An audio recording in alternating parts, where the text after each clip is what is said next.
Après chaque soin, cette infirmière met les compresses, les pansements et même les ciseaux dans ce sac plastique jaune. Une fois stockés dans un carton, ces déchets infectieux ne prennent pas tout de suite la direction des poubelles.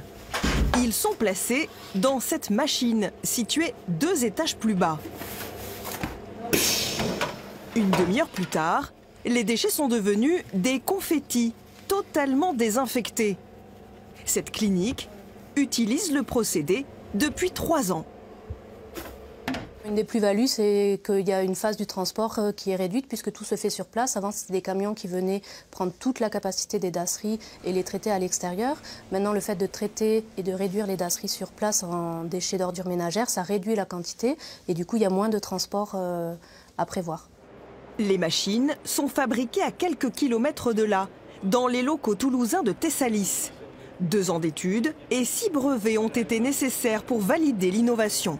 Alors vous avez réussi à intégrer dans une machine finalement assez compacte une fonction broyage et une fonction décontamination. Expliquez-nous.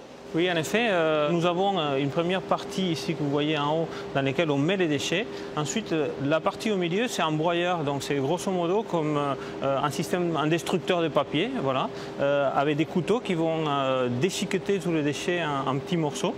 Et ces petits morceaux, ils vont tomber en fait dans une cuve de stérilisation dans laquelle on va injecter de la vapeur, comme dans une cocotte minute en fait, pour faire monter la température jusqu'à 135 degrés.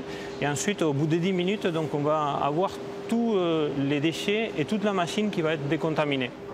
La machine a été conçue pour être facile à utiliser et à installer, puisqu'il suffit d'une prise électrique et d'une entrée et d'une sortie d'eau.